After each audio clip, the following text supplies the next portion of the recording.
"She's a compulsive liar," I shouted, desperate for them to believe me. "She's been taking your money for months." My mother's face contorted with rage as she pointed toward the door. "Shut it, Rebecca. You've always been jealous of her. Always. Get out of this house right now." My father stood beside her, arms crossed, his silence more painful than Mom's shouting. Neither of them would even look at the bank statements in my hand. "But I can prove—" "Out!" Mom screamed, her voice cracking. "We don't want to hear any more of your lies."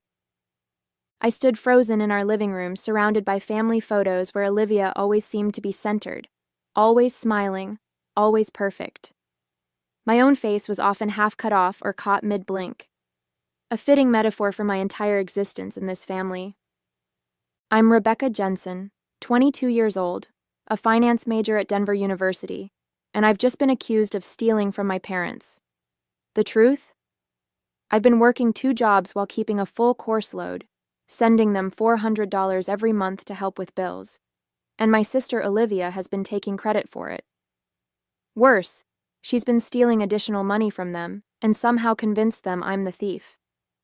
All I wanted was recognition, just once, that I was the responsible daughter, the one they could count on. Instead, I got thrown out of my childhood home 3 days before Christmas, clutching useless bank statements that my parents refused to even glance at. I trudged through the snow to my beat-up Honda, tears freezing on my cheeks in the Colorado winter air. Through the living room window, I could see Olivia hugging our mother, patting her back consolingly. The perfect daughter comforting our parents after the terrible trauma I had supposedly caused them. As I started my car, my phone buzzed with a text from my dad.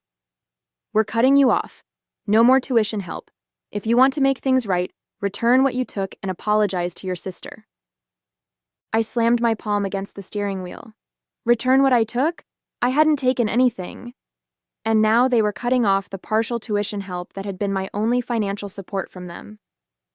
Meanwhile, they fully funded Olivia's education, her apartment, her car. Before pulling away, I noticed something odd. Olivia had stepped away from our parents and was frantically texting someone, her face drawn with panic rather than the smug satisfaction I'd expected. When Dad approached her, she quickly pocketed her phone and plastered on a smile. Something wasn't right. This wasn't just about taking credit for my financial help anymore. The look on her face was pure fear. What exactly was my sister hiding? Growing up as Olivia's younger sister meant living in a perpetual shadow. She was the pretty one, the social butterfly, the daughter who made my parents proud at every turn. I was the awkward one, too serious, too focused on books and numbers. By high school, the pattern was firmly established. Olivia received praise for B- grades while my straight A's were simply expected. When we both enrolled at Denver University, I thought things might change. I chose finance, working toward a practical career that could provide stability. Olivia changed majors 3 times before settling on communications, more interested in the social scene than academics. Yet somehow, my parents still saw her as the golden child.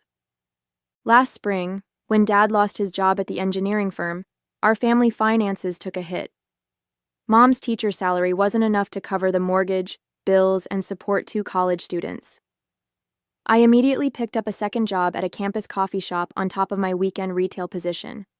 Every month since July, I'd been transferring $400 to my parents' account, a significant chunk of my earnings.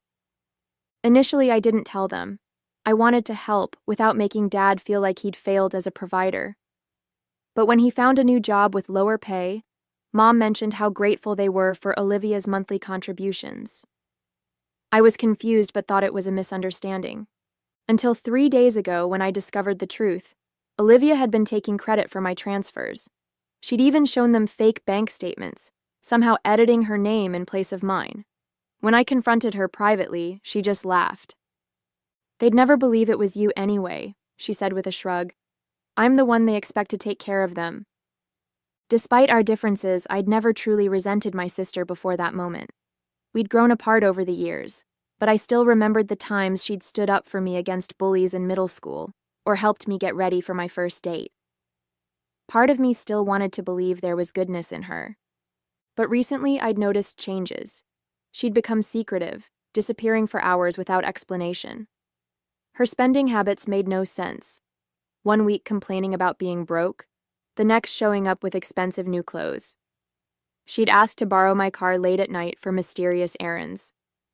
Once I found a matchbook from Golden Peak Casino in her coat pocket when she asked to borrow a scarf. When I mentioned it casually, her reaction was strangely defensive. "I was just there for dinner with friends," she snapped, snatching the matchbook away. "I should have paid more attention to these warning signs. Maybe then I could have prevented what happened next, the betrayal that would eventually tear our family apart." The morning after being thrown out, I was awakened by a call from my mother. "Rebecca, your father's credit card statement came in. There are 3 cash withdrawals from ATMs at Golden Peak Casino, totaling $2,000 this month alone." Her voice was cold, accusing. "We know it was you. Who else would steal from us like this?" I sat up in bed, stunned. "Mom, I don't even have access to Dad's credit cards. I've never been to that casino." "Stop lying," she hissed. "Your sister saw you take his wallet last weekend. We're filing a police report today unless you return the money immediately." The call ended before I could defend myself. I stared at my phone in disbelief, my mind racing. Dad's credit card? Golden Peak Casino? The same place from the matchbook I'd found in Olivia's coat. I quickly logged into my bank account, calculating how much savings I had. $3,426, almost all from my 2 part-time jobs. If I paid my parents $2,000 for withdrawals I never made, I'd barely have enough for next semester's books, let alone the tuition portion they were no longer covering. My hands trembled as the full reality hit me. Olivia wasn't just taking credit for my financial help. She was actively stealing from our parents and framing me for it. And they believed her without question. I tried calling my father, but he sent me straight to voicemail. I tried texting my mother proof of my work schedules, showing I couldn't have been at the casino during those withdrawals, but she responded with a single devastating message. "Stop contacting us until you're ready to admit what you've done." My roommate Jessica found me sobbing on our couch an hour later. "Your parents still think you stole from them?" she asked, sitting beside me. I nodded, wiping my eyes. "And now Olivia's saying I took cash advances on Dad's credit card at some casino." Jessica's expression shifted. "Golden Peak Casino?" "Yeah, how did you know?" She hesitated. "I saw Olivia there last month when I was having dinner with my cousin. She was at the high-stakes poker table, dropping hundreds on each hand." The revelation hit me like a punch to the stomach. "Are you sure it was her?" "Positive." I was going to say hi, but she seemed intense, almost scary. I watched her lose at least $1,000 in 20 minutes. Pieces started falling into place. The late-night disappearances, the unexplained new clothes, the defensive reaction to the matchbook. Olivia had a gambling problem, and she was using our parents' money to fund it, while making me the scapegoat. "I need to tell my parents," I said, reaching for my phone. Jessica gently pushed my hand down. "Think about it, Beck. They've already chosen to believe her over you despite your evidence. You need more proof." "Like what?" "Like catching her in the act. Casino security footage, credit card records, something they can't deny." She was right. Simple denials wouldn't work against Olivia's manipulation. I needed irrefutable evidence. That night, I lay awake making plans. I'd uncover the truth about my sister's gambling addiction and clear my name, but I'd need to be smart about it. One wrong move, and I'd lose what little credibility I had left with my parents. For now, I'd gather information quietly. The thought of exposing Olivia didn't bring me joy, just a heavy resignation. How had we come to this? My own sister, destroying my relationship with our parents to cover her addiction. My first step was contacting the bank. With my finance background, I knew their policies well enough to navigate the system. "I'm concerned about potential fraudulent activity on my father's account," I explained to the customer service representative.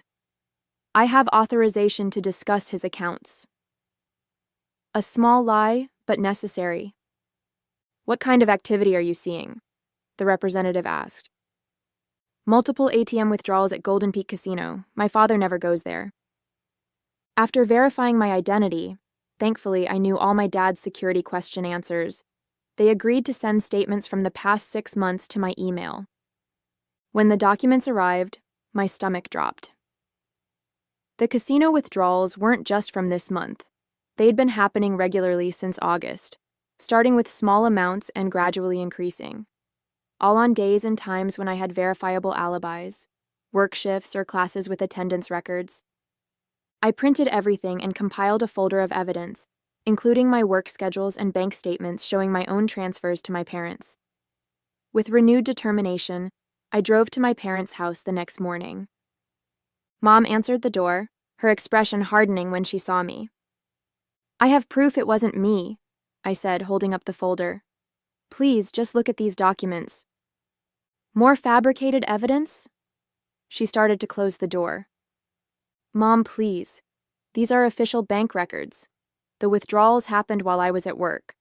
I can prove I was nowhere near that casino. For a moment, I thought she might listen. Then Olivia appeared behind her. Is that Rebecca? She asked, her voice dripping with fake concern. Mom, you shouldn't be talking to her. Remember what Dad said about enabling her lying? I'm not lying. I thrust the folder forward. The bank confirmed the withdrawals happened during my work shifts. Mom hesitated, then took the folder. A small victory. You should leave now, she said coldly. We'll review these and contact you if necessary. It wasn't the reconciliation I'd hoped for, but it was something. I returned to my apartment feeling cautiously optimistic. That evening, Jessica found me studying at our kitchen table. Any word from your parents? She asked. Not yet, but Mom took the documents. That's progress, right? Jessica didn't look convinced. I hope so. My phone rang. Dad's number. My heart raced as I answered. Rebecca? His voice was strained. We need to talk about these accusations you're making. They're not accusations, Dad. They're facts. I've been sending you money, not stealing it. We reviewed your documents. Olivia explained everything. My hope deflated as he continued. She says you're trying to frame her because you're jealous of our relationship with her. She admitted she was at the casino those days, with friends for dinner only. She saw someone who looked like you at the ATM. That's impossible. I was at work. Call my manager, check the college attendance records. Enough. He cut me off. Olivia has been nothing but supportive. She even offered to cover the missing money, despite your attempts to blame her. My mind reeled. She was doubling down on her lies, and they were still believing her. Dad, please. We're blocking your number after this call. Don't come to the house again. When you're ready to admit what you've done and apologize to your sister, we'll reconsider our relationship. The line went dead.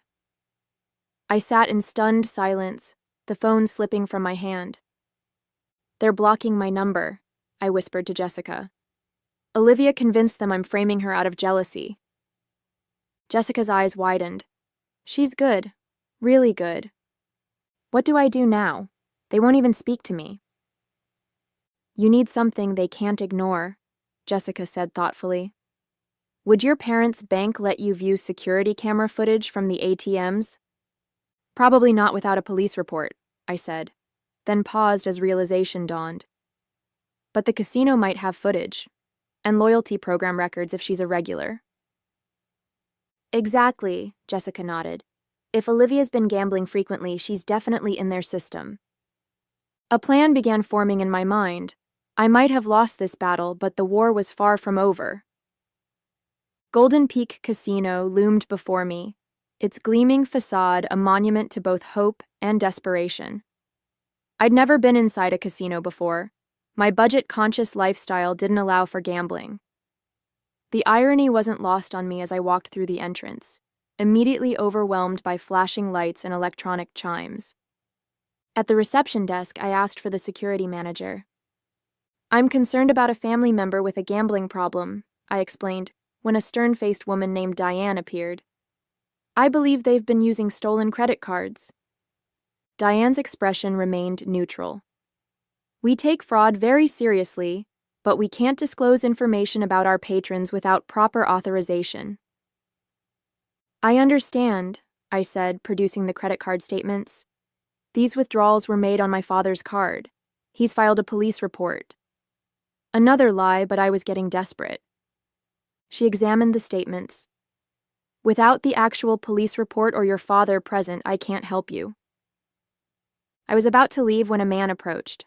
Thomas, according to his name tag, Assistant Manager of Customer Relations. "Excuse me," he said. I couldn't help overhearing. "Is this about Olivia Jensen?" My heart stopped. "Yes, she's my sister." Thomas glanced at Diane. "This might be connected to the investigation we already have open." Diane's demeanor shifted. "Come with me." In a small office, they explained that Olivia had triggered their fraud alert system by maxing out multiple credit cards over the past few weeks. They'd been building a case before contacting authorities. "We have her on our loyalty program," Thomas explained, pulling up records on his computer. "She's lost over $35,000 in the past 6 months." The number hit me like a physical blow. $35,000? That's impossible. She's a college student with a part-time job. "Unfortunately, it's quite possible," Thomas said grimly. "We have documentation of every visit, every game played, and there's more." He pulled up another screen, a credit check they'd run when Olivia applied for a casino line of credit. My name was listed as having opened 3 credit cards in the past year, all maxed out at casinos. "That's not me," I whispered, the room spinning around me. "I never opened those cards."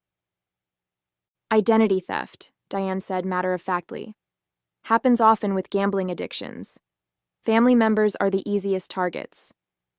I left the casino with copies of Olivia's gambling records, security photos of her at ATMs using our father's card, and documentation of the fraudulent credit cards in my name. The evidence was overwhelming, but still not enough. My parents needed to see Olivia in action to believe the truth. When I returned to my apartment, a final blow awaited. An eviction notice. My rent was 3 months overdue. "That's impossible," I told Jessica, showing her the notice. "I always pay on time." We called the property management company, who confirmed the rent had been automatically withdrawn from my checking account each month, but the payments had bounced due to insufficient funds. "But I have money in that account," I insisted, pulling up my banking app. The balance read $46.72. No. I frantically scrolled through recent transactions. There were withdrawals I'd never made, transfers to accounts I didn't recognize. "Oh my God," Jessica whispered, looking over my shoulder. "Olivia has access to your bank account?" Memories flashed through my mind. Olivia borrowing my laptop to check her email when visiting months ago. Me, foolishly saving my banking passwords in my browser. "She's been stealing my money too," I said, my voice hollow. "And my identity. Those credit cards in my name. She's destroyed my credit score." The revelation was crushing. This wasn't just about my parents anymore. Olivia had systematically dismantled my financial security, stolen my identity, and left me holding the bag for her gambling debts.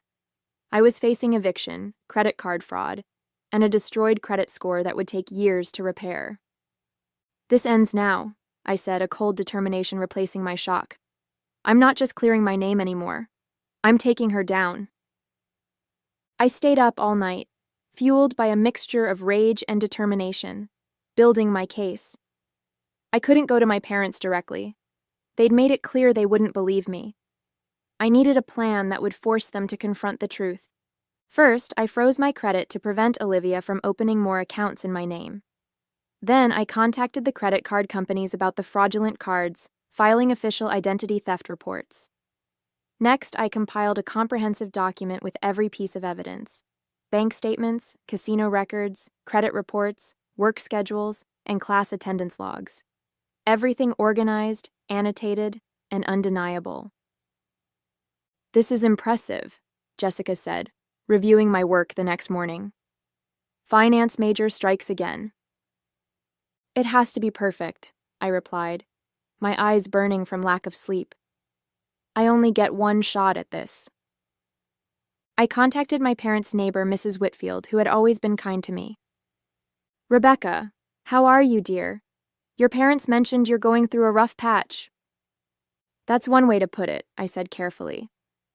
Mrs. Whitfield, I need a huge favor. It's important. She agreed to host a small intervention at her house.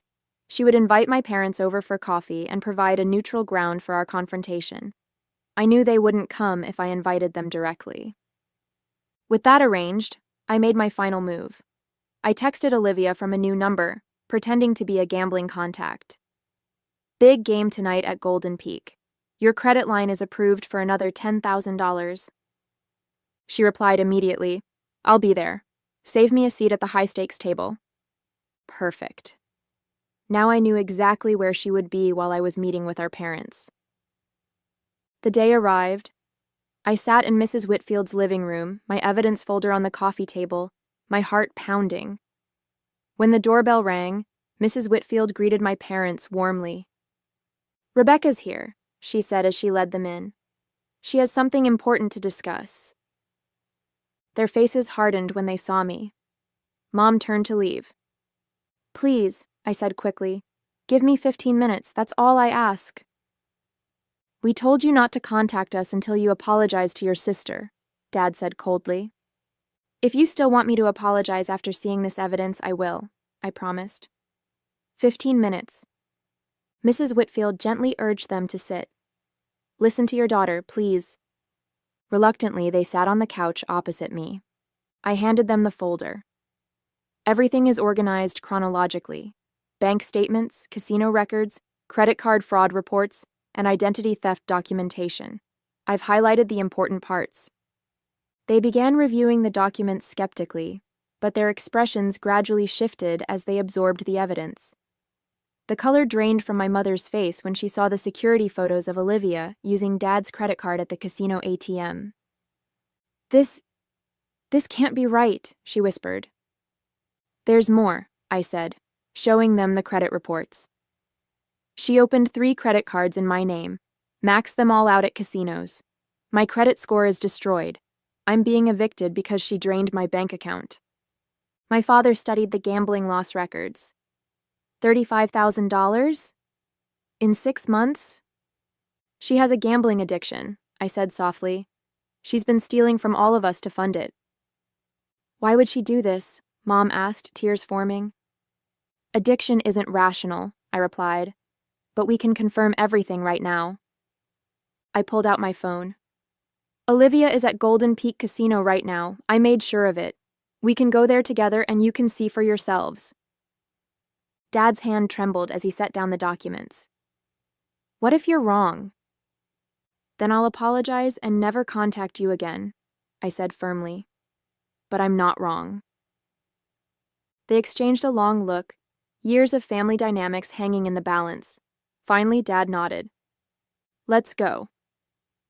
As we drove to the casino, I felt no triumph, only sadness for what lay ahead. This wouldn't be a victory, just the painful truth our family needed to face.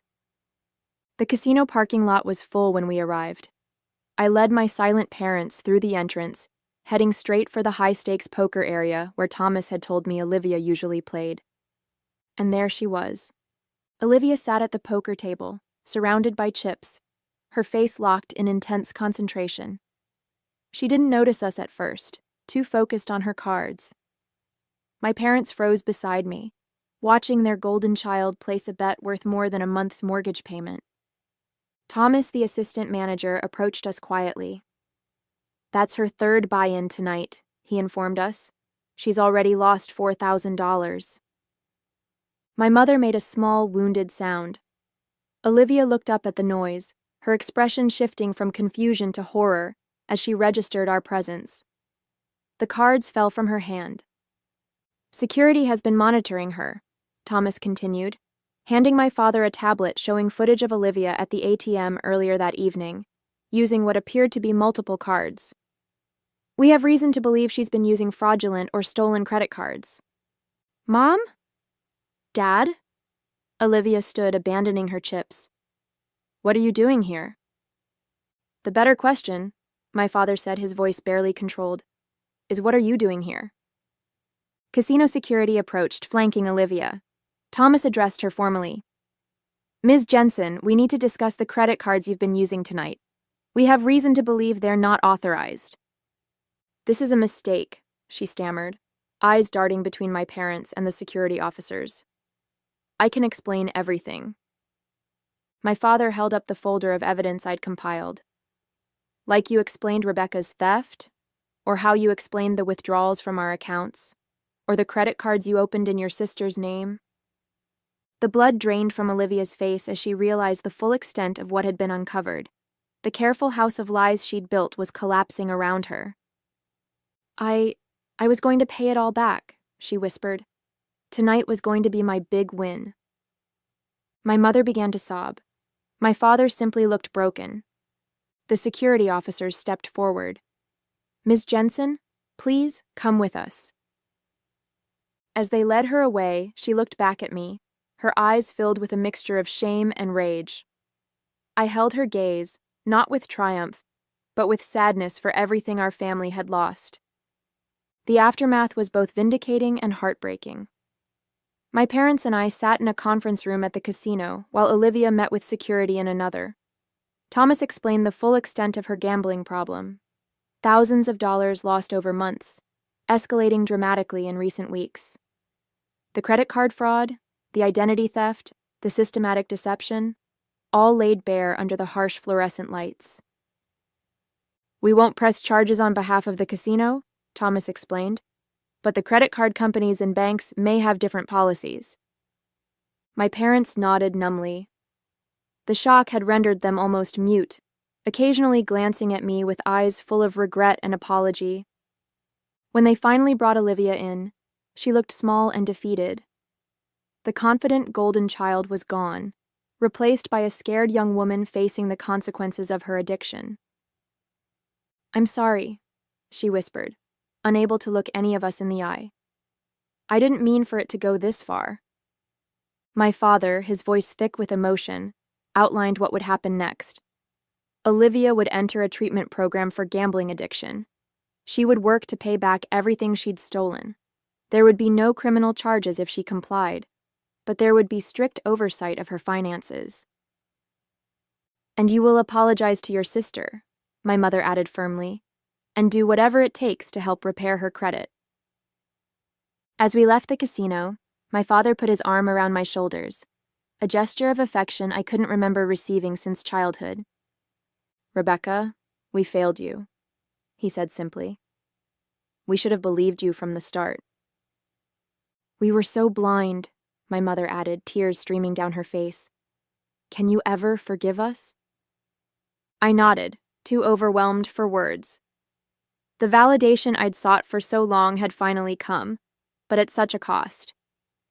The next day, I moved back into my childhood home temporarily, while sorting out my financial situation.